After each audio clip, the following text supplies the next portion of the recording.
What is up, guys? Welcome to episode 10 of HCS Source. My name is Active. With me, I have, of course, my duo, my man, Tony. And we're going to give you some good details today. Lots of things to go over. We didn't have last week's episode, but we're here today to go over episode number 10. Tony, how you been, brother? How's things going?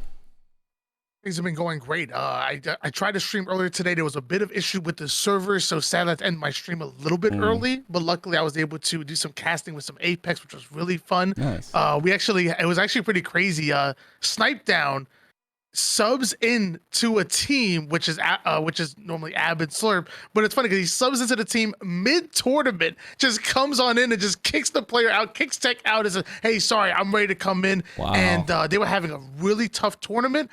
Final game, they ended up getting second place. So it was really fun to watch that, and just really fun to cast some Apex in addition to some Halo. Switch it up a little bit. I love that. Snipedown, and not on FaZe anymore. We'll talk about him in a little bit, but playing some Apex now and potentially scrimming for another team. And we'll talk about that. But in terms of my day, it's good. Carolyn had a little bit of a rash. This is my youngest.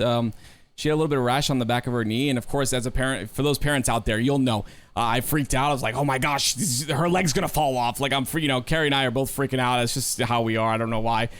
She's freaks out way more than me. Okay, I'm the man of the household. I try to keep it, you try to keep it peaceful, but we sent her to the doctor and ended up just being mosquito bites that she scratched the crap out of. Like her leg was literally black and blue behind her leg, behind her knee. It was black, like little black and blue, and there's a whole bunch of red, and we were just worried, like, what could that be? Like, my goodness gracious. But anyway, ended up just being bug bites, so that was cool. That was kind of the major stress of my day. Regardless, other than that, been uploading to YouTube Shorts and TikTok, and trying to stay consistent with those, as well as YouTube as well. And really happy to get back into the podcast today. I'm excited for today's episode.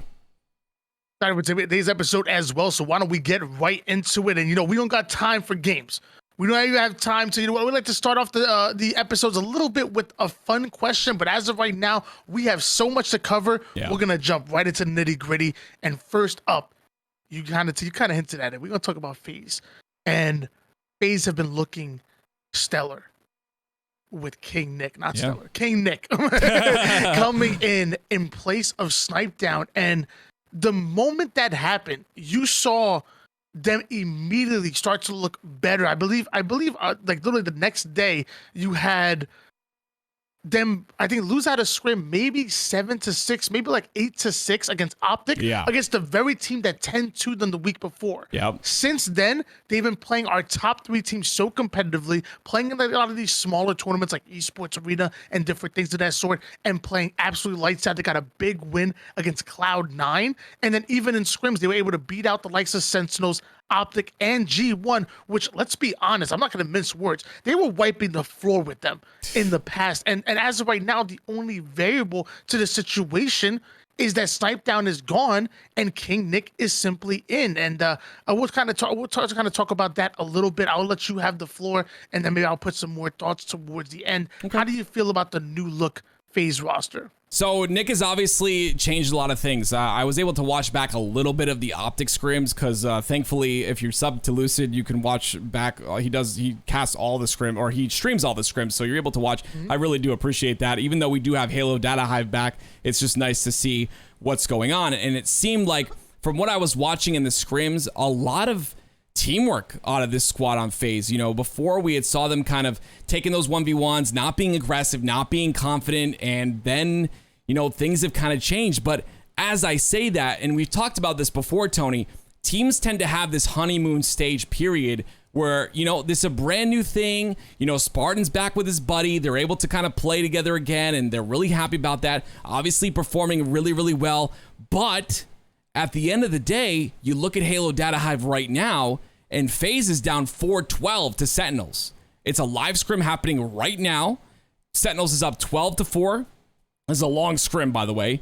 And Sentinels is a team that's putting in a lot of work. So very interesting to see, because, we're talking about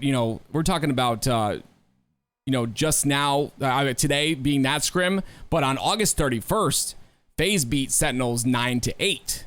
So, and I believe that was definitely with King Nick. Yeah, it was. So Very interesting. I like I always talk about it. I talk about honeymoon stages. They're very important to talk about because it's a mentality where you're going in with zero drama. You guys are obviously starting off hot. You even talked about it. The next day they were starting to play well against Optic, a team that not only 12-2'd them one time, 12-2'd them 3 times, I believe. I believe it was 12-2, 3 scrims in a row, which is a stark difference from what we saw, from the results that you talked about. So I think, we'll have to see how it goes. I think Sentinels is starting to prepare, and they were already scary as it is, but this Sentinel squad is obviously, and again, I want to make very clear these are online scrims, but I want to bring up the caveat to that being that Renegade, a player that I know, talking to Spartan, hates online Halo Infinite and gets very tilted in online Halo Infinite. I look at Renegade as a land god. Like, this guy is insane on land. Online, he's like half of himself, in my opinion. But regardless, this scrim today that I'm seeing that is live right now is a little bit interesting to me. I don't exactly know. Maybe it's okay to have a bad day or so we'll have to see if trends continue. But I'm very excited for FaZe. I think they're preparing and they're definitely starting to click with Nick, but we'll see where they take it from here. I'm really upset with myself because as I was drinking water, McRin said, we were talking about how good FaZe looked in scrims, and McRin in the chat, I gazed at the chat for 1 second, said, "Not versus us, scrim soar 1-1," and that just knocked me. I literally spit my water. I heard you choking. I didn't know what you were choking on. I literally just started dying. I don't know what that was so funny to me, but like, we're talking about, like, they even beat the likes of Sensos, the likes of Optic, the likes of G1, and then McRae comes in with not us. It was a tie 1-1, and I lost it for a second. I'm sorry. It's all good. But at the end of the day, FaZe have been looking really good, and for a team that we nicknamed the God Squad all the way back in June, it was really disappointing to see them start the way they did. And this is not a shot at Snipedown whatsoever. I think Snipedown is an incredible player. We're going to talk about where he might end up landing going into Orlando and Worlds. I'm not saying anything about Snipedown as an individual player, but what I will say is that clearly his playstyle and him generally just didn't fit this roster, and vice versa. It came out of his own mouth. Like, he's the one that said, weakest mentals he's ever been on, and the worst competitive experience in his career. He's had a very long career. Those are some crazy words that ultimately came out of his mouth. And so obviously King Nick fits this team a bit better, and they've been playing lights out. And going into Orlando, maybe we see the FaZe that we thought they were. Are they going to win the tournament? I don't know, but there's no way that we should see a world where FaZe drop below top 4. There's just too much skill on that roster, and at least now going into Orlando, they look like a top 4 squad, where before they look like a squad that needed to implode. Like, they needed to blow up. So really happy to see FaZe get in the right direction. And speaking of going in the right direction, you brought up a good question of what's going on with G2, and I'm going to allow you to take the floor. I have a little bit of insight on it, but I know it's not just you questioning it. It's a lot of people in the chat question. A lot of people on Twitter saying, all these teams are making a final run leading into Orlando, but they're like, what's up with G2? You recently see Gilkey kind of running a lot of scrims and a lot of tournaments at Oxygen Esports. I know on the Apex side, he's even filled in on the Oxygen Esports roster on Apex and a lot of tournaments as well. That's awesome. I'll let you take the floor on that one. I do have a bit of inside information, so I'll come in afterwards. Yeah, please do. So that's my question is, like, we haven't seen them at all. We haven't seen them in scrims. We haven't seen them in any sort of way. And with Barcode being on that squad, I feel like they started to, show that they've got potential to be one of these top teams. But since then, we saw Barcode's tweet of him going back to Australia, and I would imagine there's definitely some visa things going on there, some visa constrictions or problems where he's got to get his visa to come back, and I don't know any of that legal stuff. Like, I'm not really versed on those things, but I would imagine you're not a lawyer. I don't know the laws or anything like that, so I would imagine that's definitely like one of the issues there. It just kind of stinks because Orlando is a very important tournament, and we all know that, right? Like, you want to get to Worlds, you want to, be at the tournament that is what everyone has been playing for this entire season.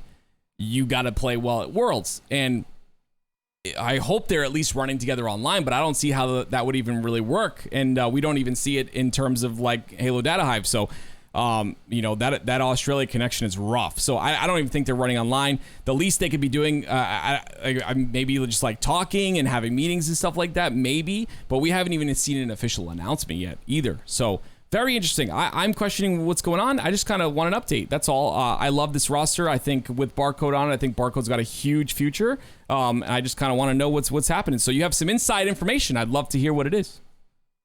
Well, yeah, just a couple of days ago, I slapped Gilkey around in matchmaking. I matched him twice, maybe 3 times, and I mean, he didn't win a single individual gunfight. I was running around like a stick in the mud. He was definitely not flying across the map, and every time I killed him, I just yelled, "I'm kind of a big freaking deal." I can hear him all the way from Syracuse, New York, yelling, "Yes, he is. Tony is just better."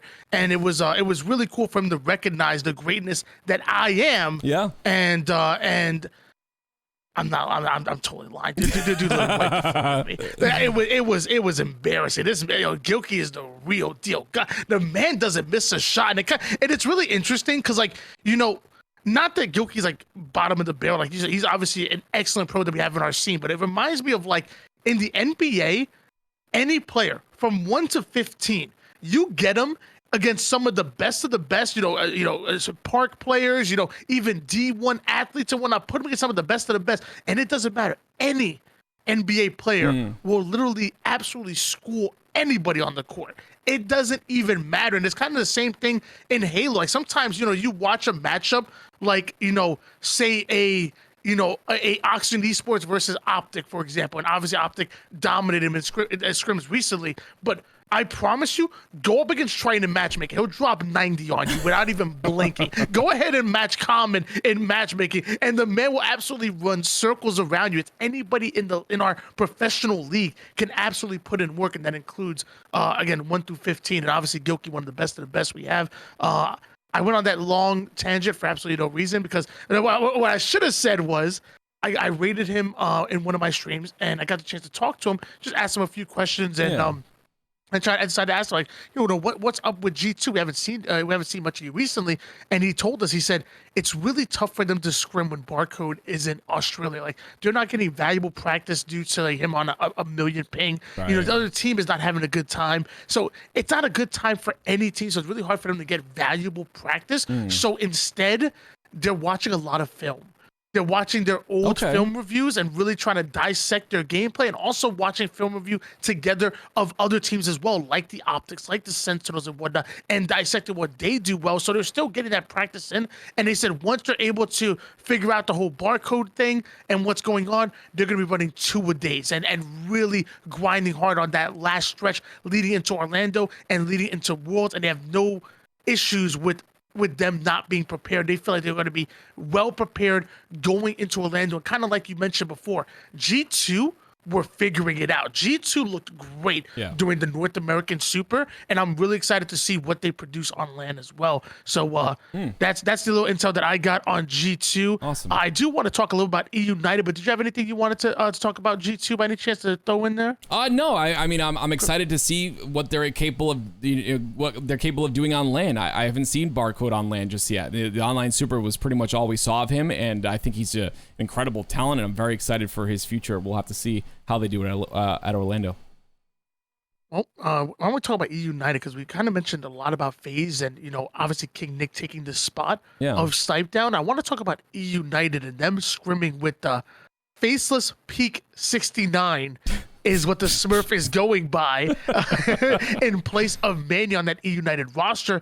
And I'm not gonna lie. I did a little investigation. I was watching the Optic scrims and I heard them call the Smurf Eric twice. Okay. And I was like, ooh, okay, all right. Okay. Then literally Trippy messed up and literally called him Snipedown on accident. Literally said, I down Snipedown and then push it. And I'm like, oh snap! Like they literally outed Snipedown as being the fourth on E United. Now maybe maybe they don't have the right intel, but I'm going to assume they've been calling him Eric multiple times. They literally called him Snipedown. And on top, I think Snipedown has a massive amount of respect for YNOT, and I think his gameplay really fits their style well. I'm going forward and saying that Snipedown is faceless peak 69. Just too much intel leading towards that. But either way, how do you feel about United potentially scrimming with Eric Rona? I don't have too much to say on this, but you did touch on it just a bit. I think that what you said about his play style matching up is 100% correct. I think that, you know, Eric likes to play this back kind of like anchor play style. We see it in Apex, we see it in Halo in the old days as well. Whether he has a sniper or whether he's putting down shots across the map, Eric is not like a fast-paced player that's gonna, you know, curb slide around and you know, get kills on you. He's one that's gonna put in damage from across the map and just, you know, outplay you. And I think with a United, potentially that will fit their squad. I haven't seen, of course, I haven't been able to see any scrims.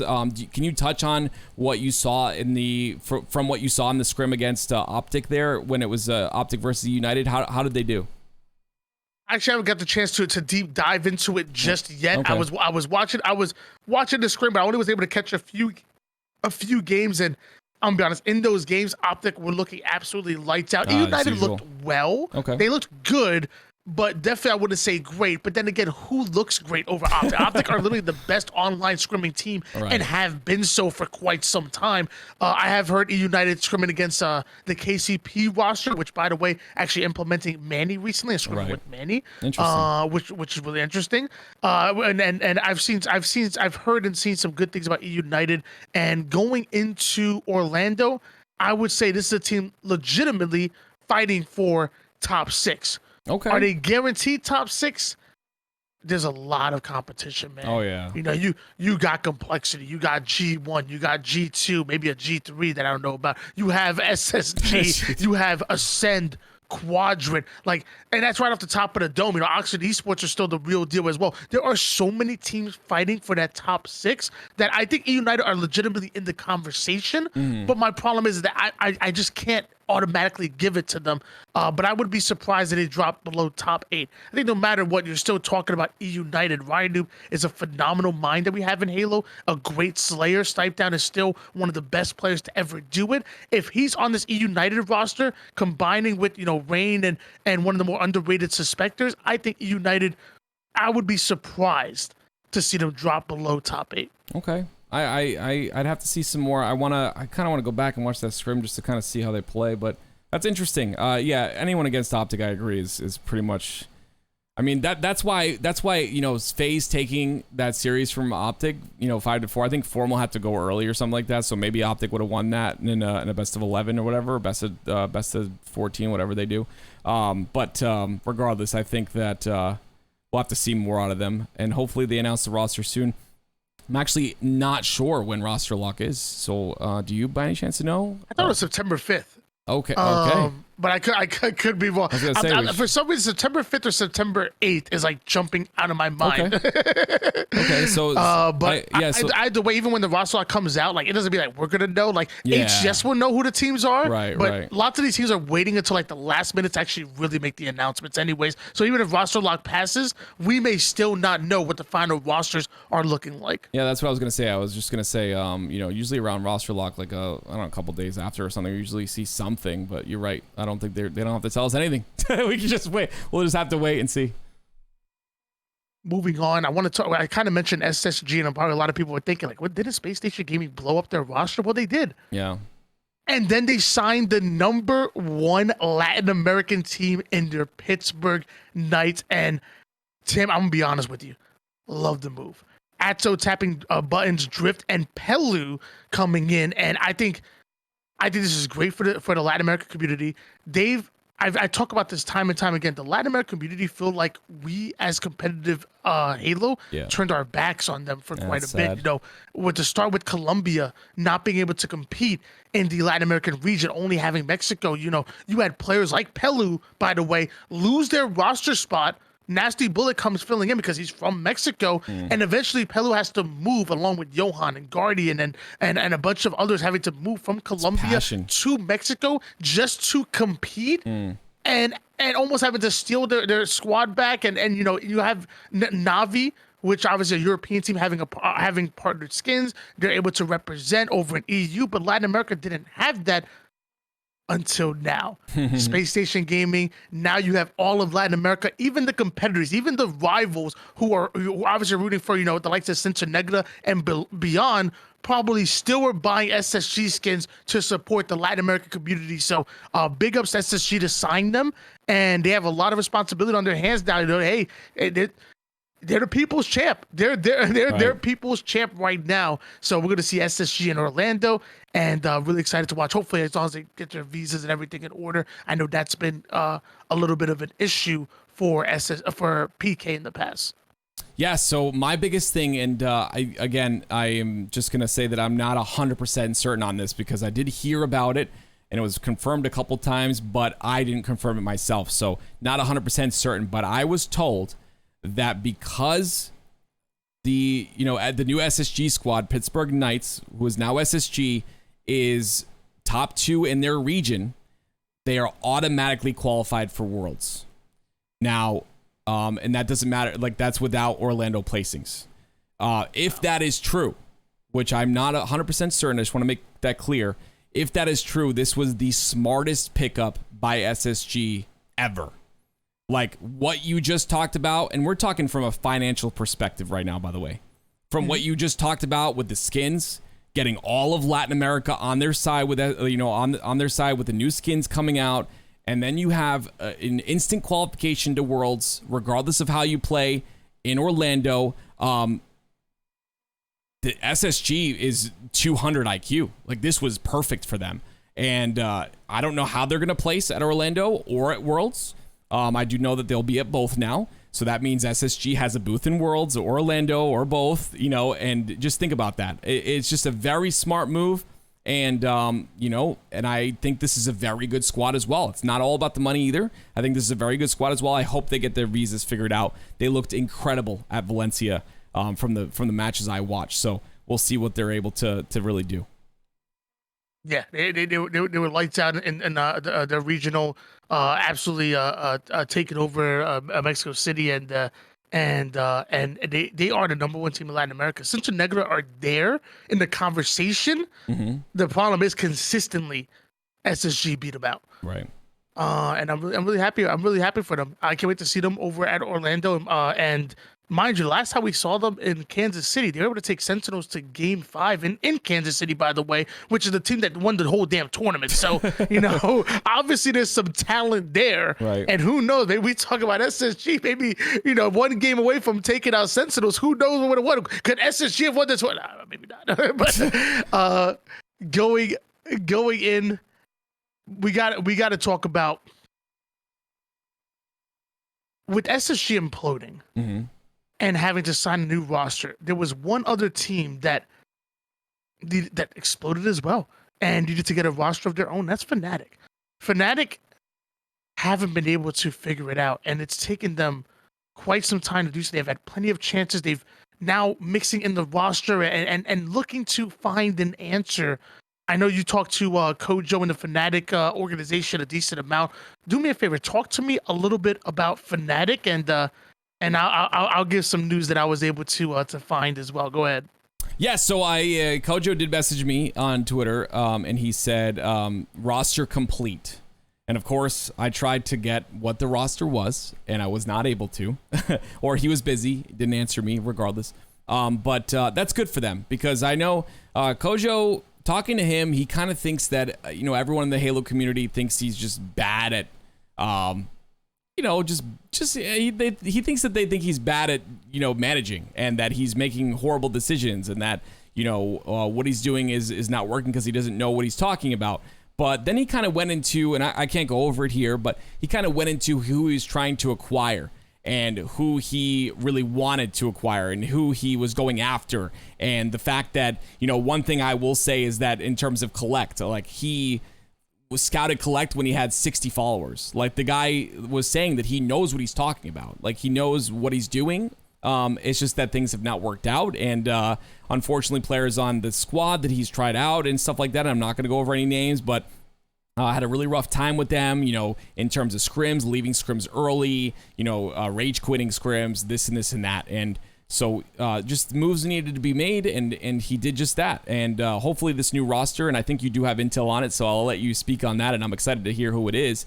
But hopefully this new roster is going to contend, because this has been a partnered squad that has kind of replaced SSG in that lower tier from the beginning of the season, where we thought, like, what is SSG doing? Like, these guys are a partner squad, and they're not really showing it here. Now SSG is kind of top, they've climbed up just a bit. They had to redo their squad, and now they have the Pittsburgh Knights squad. But I think Fnatic is that new roster that's kind of on the low end that needs to make a statement here at Orlando, and they have to do it because they have no choice. If they don't make a statement here, then Worlds is not an option for them, and I don't think Fnatic, as big of an org as they are, want that at all. So, and I don't think the players obviously want that either. So, hopefully they. What is the roster? Tell me, Tony. What's the roster? Well, combined with the information that you gave me, saying that Fnatic has told you that the roster is complete. Yeah. I looked at the individual players and who they've been scrimming with. Okay. And so far, we know that Septify and Jazero still on the roster, by the way, still signed. And they've been scrimming with the exit duo of Suppressed and Arctic, and they've been consistently scrimming with us. So the fact that you told me that Fnatic's roster is complete and they're consistently scrimming with that team of four, it makes me believe that team of four is now Septify, Jazero, Suppressed, and Arctic. You have Septify, a lights out slayer for the roster, and really has been the standout slayer at that. Jazero, kind of that swing player as far as that momentum, which I feel like every team needs nowadays. Suppressed, high damage dealer. Very, very steady shot, a very good fundamental, steady centered shot. Really kind of reminds you of like a formal. And then Arctic, who continues to impress me every time I watch him. It don't look fancy, to be honest with you, but I look at the score, I'm like, oh snap, Arctic went double positive. When the hell did that happen? Like it's not flashy, but he's pretty damn consistent. And it seems like that's going to be the roster for Fnatic. Is that going to be the answer they're looking for to get, that top 12 placing again, or maybe even fighting for top 8, which we thought they were in the conversation of for quite some time? I don't know, but they're trying to figure it out, and hopefully they don't run out of time. I think Suppress is like the full package for that squad. Like, Suppress kind of makes that squad good, in my opinion. Like, if he wasn't on that squad, I wouldn't be very impressed. But I feel like with him, the rest of them will fit into place. I hope that they're, from the scrims you saw, I hope that they're scrimming a lot, because that is, obviously a, pulling two squads together, two duos together. You've got to build that chemistry up. But yeah, that's an interesting squad. I'm kind of excited about it. We'll see what happens. Orlando's going to be a big tournament. I am extremely excited for Orlando. I cannot wait. A lot of these teams are going to have to show up. Like, LAN is so much different. And I hate to keep bringing it up because I know it's kind of like I'm, talking on deaf ears. But the amount of, so Halo, back in the day, back in my day, Halo 3 was very different on LAN, right? The game was beautiful on LAN. Online, it was a mess. Like, they had to raise the movement speed and the damage modifier online so that it kind of matched on LAN. There was that random bullet and stuff, all this stuff. But Halo 3 was really rough online. Halo Infinite is worse online, but on LAN, it's beautiful. And unfortunately, I haven't had the chance to play it too much. I played a little bit, but just a different game in terms of like positioning, being able to peek shot consistently, and I'm excited to see what all these teams do. This is, Orlando is the moment. Orlando is their time to, it's do or die here. Worlds is such a huge tournament. So we'll see. Fnatic has to do something. I don't want to see this organization leave Halo. I love Fnatic. So I hope that this team does well so they can stick around and continue on. I would love to talk a little bit more about Fnatic, but I think we have some other more topics we want to get into, and we got some really important ones. So I'm going to move on to the new HCS skins. Ooh. And I know you're passionate about them, so I'm going to give you the floor. I'm going to let you take over because I know you want to talk about that. Like, these skins are like incredible, because okay, we had those season 1 skins, right?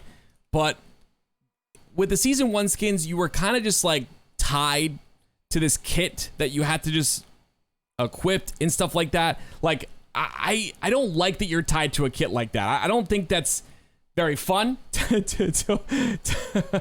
Tony, I put you on the screen in another overlay, and you're very, very tiny. I'm making you bigger now. You're good. That was just kind of funny. You're a little tiny head. Anyway, on screen I have Gilkey's G2 skin. Like, I love how shiny and like dark it is. And then you're just able to mess around with the kit, so you can have like different icons. You can also add the flames on the head or the arms. So you can pretty much add anything you want to this, and you can still represent your favorite team. I absolutely love these skins. I think they're so sick. Like, here you go. This is the all the skins right here. I'm gonna have to say my absolute favorite is definitely FaZe. I'm a big red, black, and white guy. Those are literally my absolute favorite colors in the world together. And that's my branding, and that's everything. That's pretty much why. Absolutely love this FaZe package here. I think that the left arm being like that camo, and then you know, the rest of it just being black and red is so sick. And then of course, it's just great value. Honestly, you're getting a lot of value. You're getting a BR skin, a coating, and a charm for only $10, which is absolutely crazy. But Tony, what's your favorite? What's your favorite skin here? So right off the rip, I bought every skin. The stream dared me to do it, so I did. I bought every skin right off the rip, and it's funny because I'm gonna go with FaZe as my favorite as well. Like you said, I think it's great looking. I think that emblem with the FaZe up is sick. It is sick. I will say best emblem to me goes to Cloud9. That emblem is actually, it's so cute, it's so hilarious. And I'll say the third best emblem might be a tie between SSG and G2. I might give it to SSG, even though SSG's armor isn't bad.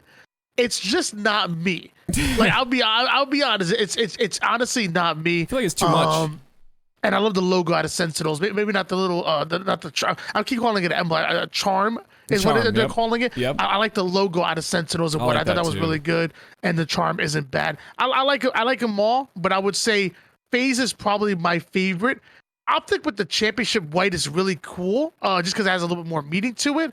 And then Na'Vi went a little bit outside the box with the actual coating itself. They did, and I kind of like not like I wouldn't. I'll probably buy it just to support the players, but I probably wouldn't wear it. But I love it. I think that's really cool to kind of have like the mix of all the colors together. It's kind of like one of the more interesting coatings, I think. I think SSG kind of just went plain, like just like straight, like I don't know. It's kind of cool though. Like an it's not me. I don't know. In MCC, you had like you could like earn a gold BR, so now you just get one for free. Like, you know what I mean? Like it's cool. I think it's okay. But yeah, G2 is probably my second favorite. I'm really biased on those colors, man. Like those colors are me. But just the FaZe is such a dark black. It's so sick looking. My goodness. The other day, Tony and I were playing, and he's like, "Man, you're playing so much smarter. You're staying alive." It's because I'm the FaZe skin. Like I just blend in everywhere. I just like hide in the shadows, and it's just kids that can't see me. No, but I like the FaZe skin the most. I think it's really, really cool. But I think these skins are great. And again, the whole kit thing I think is really important. To allow us to just customize. My biggest thing, again, and I think I've said this before, but player expression. I like the fact that like without anyone's names on a character, you know who that is just by the way their armor is. And having all those variations is so cool. Like, that I know who that is. Like, you don't have to see the name. That's Tony right there. Oh, that's active right there. Like, I love like having, and we don't have a lot of options just yet. We're still under a year of the game, but like, in like 2 years, we're gonna have so many options, and you're just gonna know that's that player. Like, that's that guy, you know what I mean? And I think that's cool. I think that's really important. I've always thought that's so important in video games. That being said, I hope they, one day this is a whole different talk in and of itself, but I hope they add like a championship playlist, or a championship rank, I should say, and allow you to get like a champion BR for hitting champion, or a champion armor, or like a champion helmet. Like each season you get another piece of gear, you get another something that shows that you're a champion, and like 12 seasons down the road you have every single piece of gear for champion, whatever. And I think that's important. I think once they get the game fixed, once they start working on that stuff with the desync and the servers, and we get a lot of problems, but the foundation is there. I've said that before. Once they get all those little other things figured out and the competitive integrity is there online, I think they add a champion rank and we start getting those champion rewards. I think that'd be sick. Another topic where I could talk about forever, but I know we have two left and we are running a little bit low on time. So why don't we move in talking about? Let's talk about GAs because it's a hot button topic, man. It is. It is. Before I give you the floor, I just want to explain as far as the GAs or what a GA is a gentleman's agreement.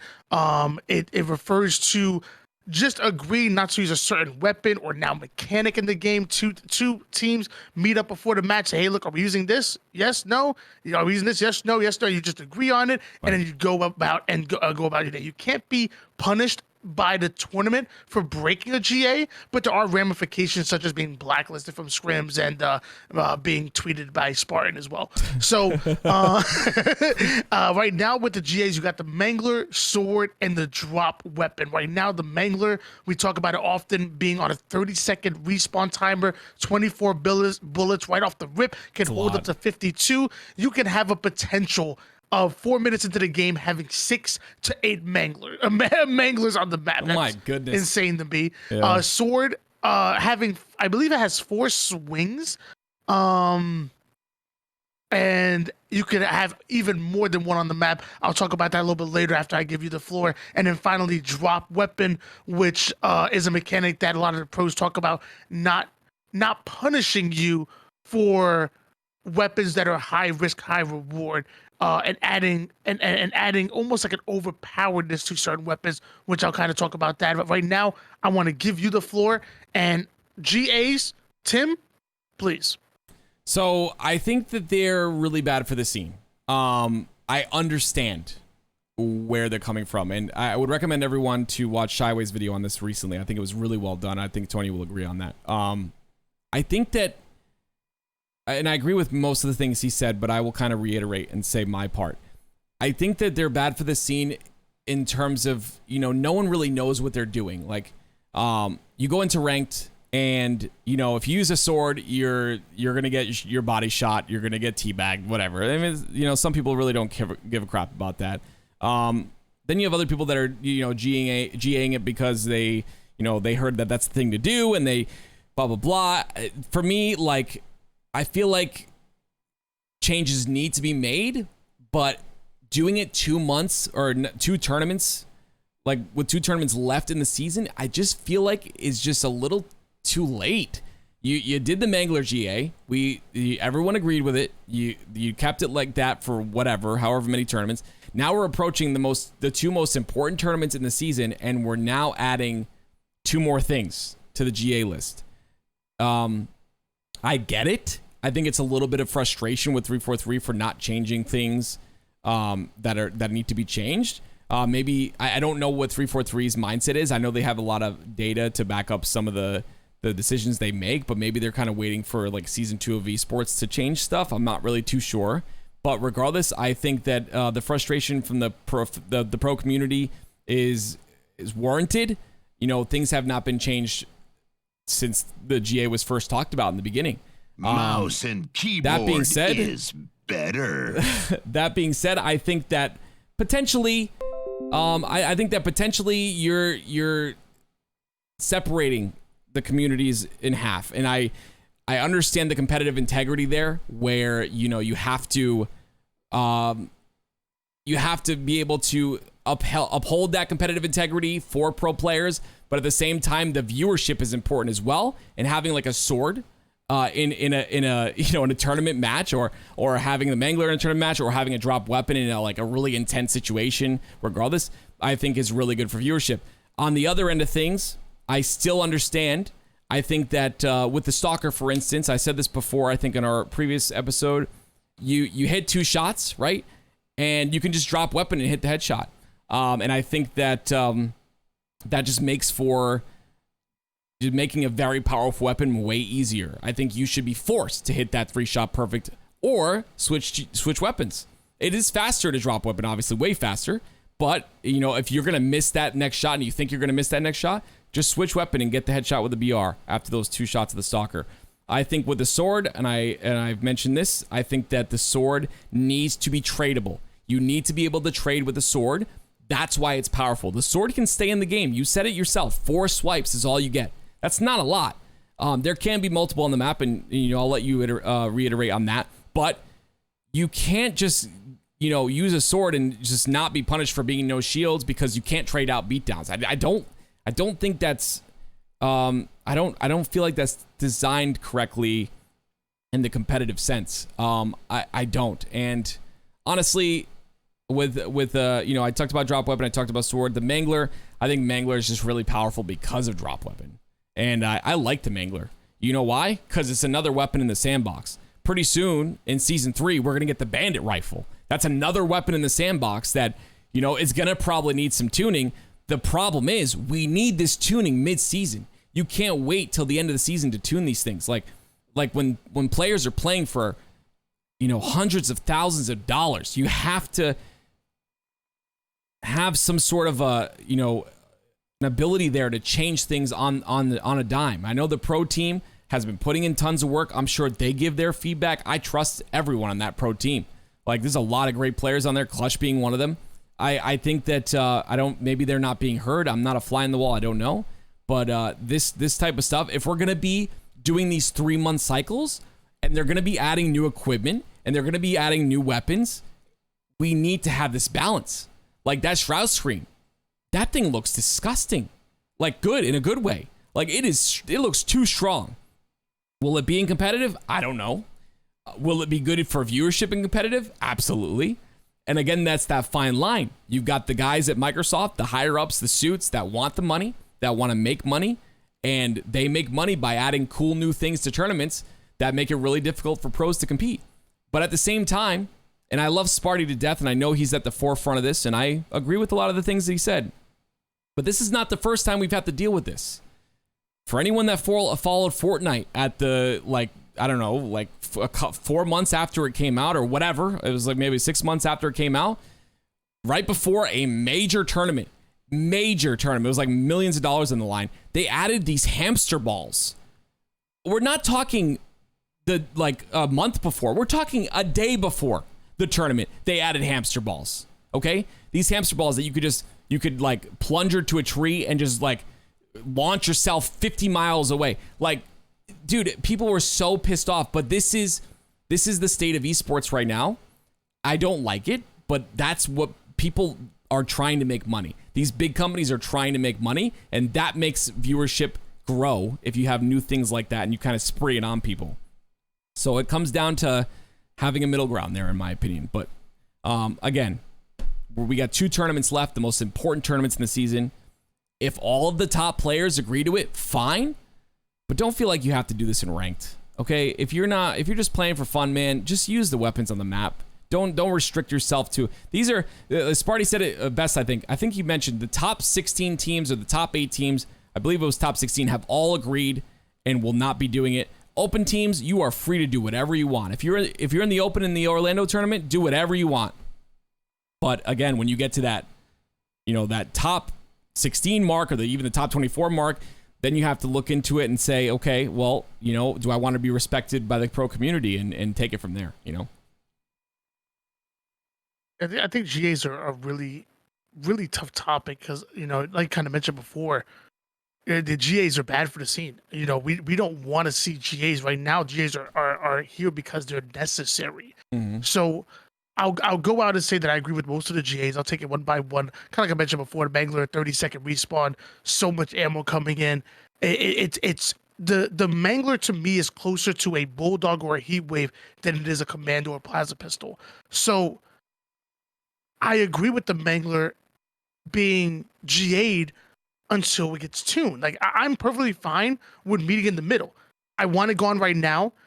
It's a bit too much right now. So somewhere in the middle is a tuning to treat it like the Bulldog or the Heat Wave. Mm. 1 clip of ammo, only allowed to have only 1 on the map. I think that's a great tune for the Mangler. And by the way, I love the Mangler, by the way. One of my favorite weapons in Halo Infinite. Going into the sword. This is just me personally. I think the sword is as good as the rockets. When you combine the sword with sprint, curb sliding, now repulse and grapple, I think the sword is legitimately as good as the rockets. So to me, I think treat it like the rockets. 2, maybe 3 swings max, only 1 on the map.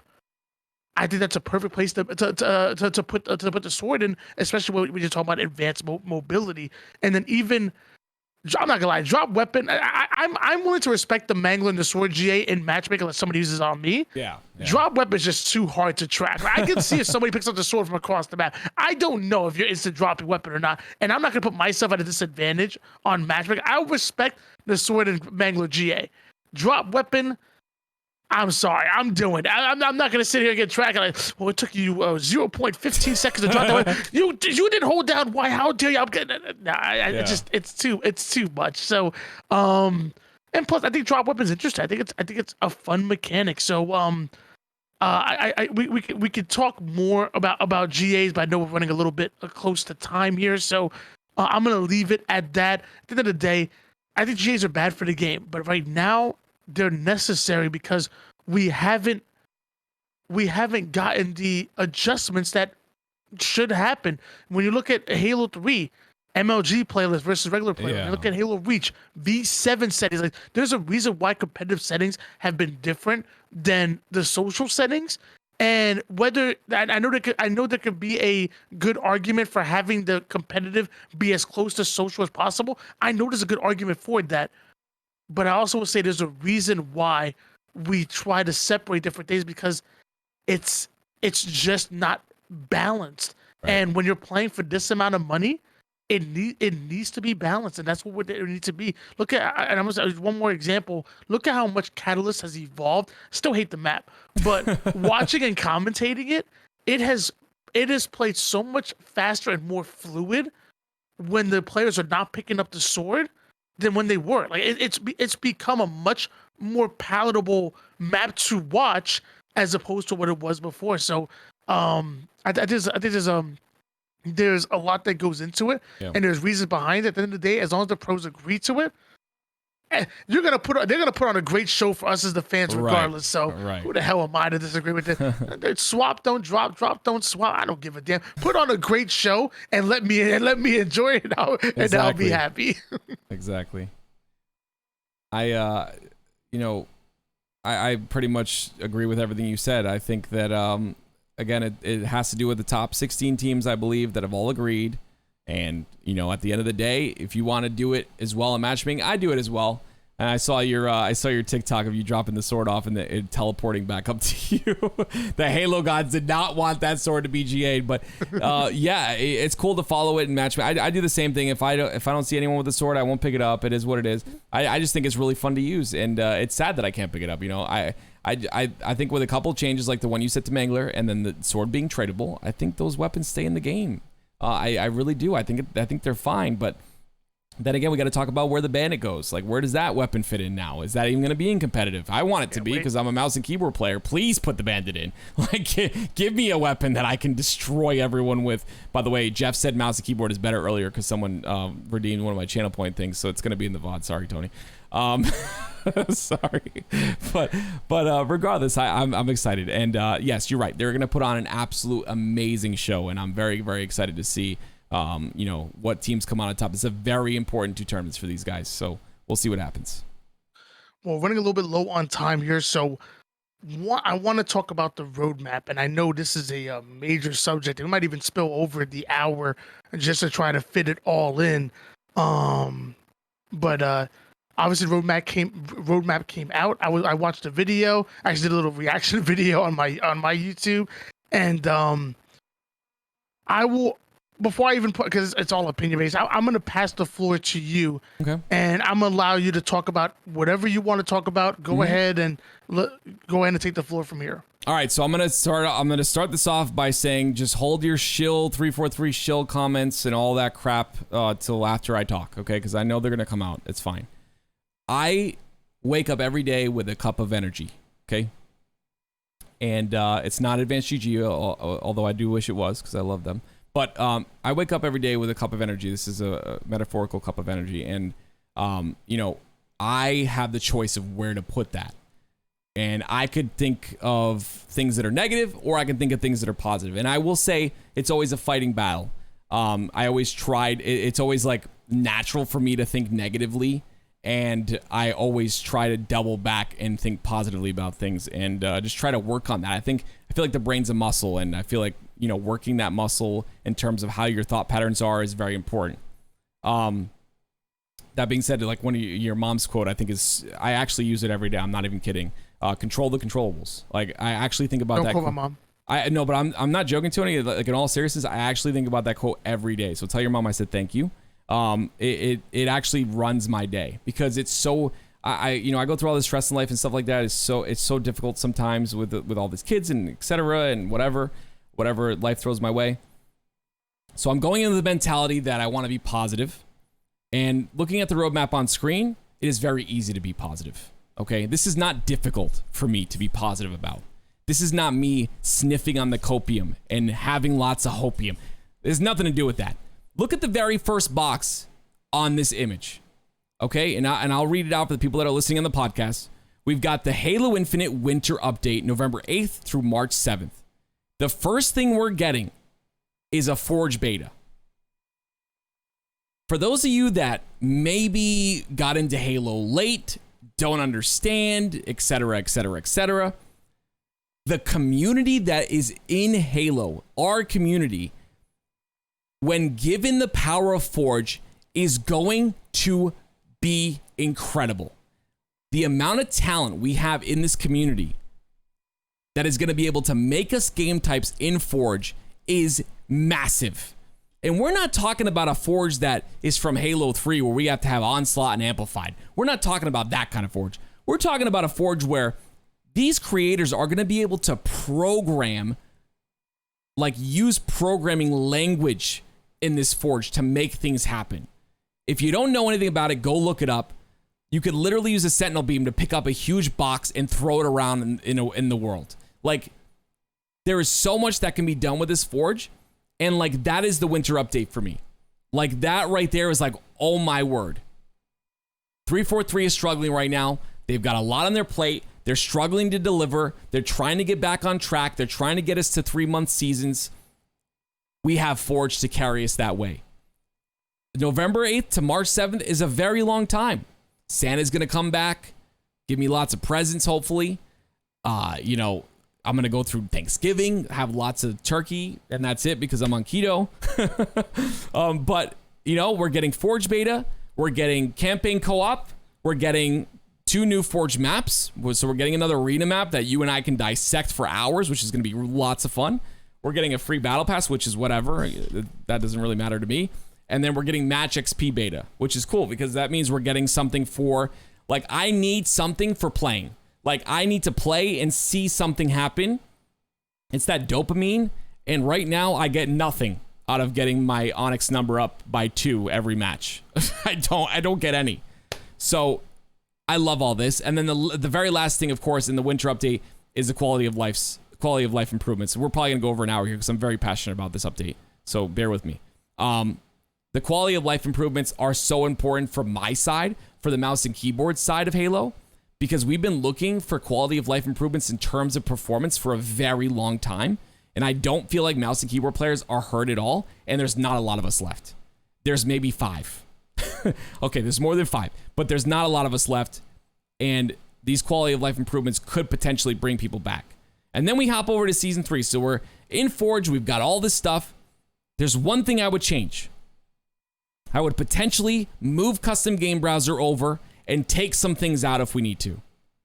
Because without custom game browser, Forge is going to be really difficult to utilize. It's going to be really difficult to see what people are making and to see what people are creating. So I would move that over to the winter update and maybe take out a couple things.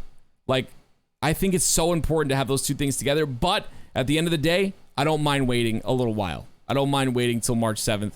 Maybe that'll give Forge beta, some really talented people, some time to make some really incredible things. By March 7th, think of it this way. Think about this for a second. By March 7th, we could have a battle royale in Forge. They've got every single tool necessary to make that happen. Will it be a 100-player battle royale? Probably not. Probably be like whatever the big team battle cap is, I think 24 or something, right? Whatever that cap, it doesn't matter though. We could have a battle royale by the time Forge beta or by the time March 7th comes over. And then we'll have custom game browser to find that battle royale and play it. Like, think about that. And then we got the Bandit. We got a brand new weapon. We've got 2 developer-made maps. We got another battle pass. We've got in-game reporting. Like, this is a lot of stuff, and people are somehow, like, I've seen countless videos. It pisses me off. I'm sorry. I've seen countless videos of people hating on 343, like, yeah, they gotta get fired, blah, blah, blah, blah, blah. But guess what? 3 months ago, please be transparent with us. Tell us what's going on over there. Tell us what you need. Tell us what's going down. They come out, they give us a full video, which I will agree, there's a lot of things left out of that video. It's called corporate, it's called investors. You know, Microsoft is controlling what they say, obviously. But they give us a video explaining everything, and now people are all pissed off and want them on the chopping block. It just makes me, it's so aggravating. We've got a lot here to digest. Is it a ton? No. Does it compare to Fortnite? No. Does it compare to Modern Warfare? No. But it's still great. And it's a step in the right direction. And that's why I'm excited. I'm sorry, Tony. Go ahead. No, you're fine. I mean, I think it was very well put. I guess I'll start off with talking about the actual video itself. I actually thought the video was great. I thought the video was transparent, like I kind of mentioned before, but also the gentleman Sean, that was kind of the main speaker of it. He didn't hide. No. Like he came out right off the rip and admitted that, you know, are they where they wanted to be? Absolutely not. You know, do they know what they have to do to get to where they need to be? You know, putting out a new season every 3 months. Yes, and they're working towards it. I love the fact that they were just honest about it. They didn't just hide from the issues that were coming in, which I thought was important. And I would love to see a video like this once a month. To be honest, if not once a season, but once a month, I would love to see videos like this. I thought it was great. I mean, as far as the content, you know, I think Forge is amazing. I think you got to put the nail in the coffin. I think you need to combine it with a custom game browser. I think they kind of go hand in hand, and it kind of sucks that they're going to be so far behind. I actually love the Shroud screen, and I'm excited to see what it does in competitive and in social. The Bandit looks fun. I can't wait to see that. I'm liking what I'm seeing on the screen. I think, and by the way, VIP and Escalation. Oh my gosh, dude, VIP is such a fun game type, and Escalation is insane. I loved gun game in Call of Duty, so I'm right there with Escalation. I'm excited. But am I liking what I see on the screen? Yes. Am I liking the timeline? No. I mean, to be honest with you, I would love to see a custom browser in a Forge. I don't know, June. You know, maybe July. I would love to see that of this year, not of next year. Yeah. I would have loved to see that. I would love to see a couple new maps come in. To me, I'm a competitive player, so new maps isn't the most important thing to me. But I know it is important to the casual community. And I mean, it's stuff. Am I happy with the timeline? No. Am I happy with what I'm seeing? Yes. I think it's good content. I think it's content that needs to come. And like I said, I've been talking about putting out videos. I hate those blogs, and I would love to see videos like that once a month, if not at least once a season. I would be really happy with. But that's pretty much where I'm at as far as the actual roadmap and the video involved. Okay. I see that on screen. Okay. Awesome. I see the form on screen. Oh, the form. I'm sorry. That's okay. So there you go, guys. That's what we do. That's what we do every week. We do a little form. We talk to each other on there too. So if you see any bad comments, that's what we hate you guys. I'm just kidding. Yeah, I mean we're pretty much we actually stayed under. We're at 58 minutes right now. We actually stayed under an hour somehow. That was actually incredible. So. For those of you guys that are unfamiliar, and I'll let Tony close out the show, but for those of you guys that are unfamiliar, we do have this, but we also have a little Q&A afterwards that lasts about 30 minutes. So if you'd like to stick around in the chat and live chat and ask us some questions, you can. And for the people that, of course, are listening on Spotify and Apple Podcasts, we're now on, and Google Podcasts and YouTube, whatever you're listening on. If you want to join us Wednesday, 10 p.m. Eastern, you can come see us live and we do the show live, and we're gonna get the overlay better and stuff like that. I'm gonna work on some things and make it nice. But regardless, it has been incredible talking to you guys once again, and this was a great show. A lot of really cool things to talk about. So thank you guys for supporting us. Yeah, thank you for all the love and support you guys have shown both on the Twitch and on the YouTube as well. I know you guys are watching on Spotify and on Apple as well. And it's been really fun to really put out this kind of content. I think this content is very necessary here in our scene, and I'm going to keep doing it. I know I'm having a good time, Tim. I hope you're having a good time. Absolutely. But I want to get back. We're going to get back to doing this on a weekly basis. And love you guys all. Tim, do you have any final words? No, I'm just sorry we missed last week, but we're back in action. We're not going to miss another week ever again. We'll do as best as we can to not miss a week, but we'll keep you guys up to date on everything. Make sure you spread the word, man. Tell your friends, let everyone know. You know, we're kind of a small podcast, but our YouTube videos have been doing really well. I think our last one we had like 3.3k viewers or the views on it, which is incredible. So yeah, just tell your friends about it. You know, if you need a podcast to listen to on the road, you need one to listen to while you're doing chores, whatever you need it for, yeah, just let your friends know that are also interested in Halo. All right, guys. Well, I'm Why Not Be Reckless, aka Why Not Be Casting. That's my man Active, and this was your HCS Source. We'll see you again next week, Wednesday, 10 p.m. Eastern, live on Twitch. Make sure you're there, and then you watch it again on the YouTube, and then you watch it again on the Spotify, and then again on the Apple Music, and then again on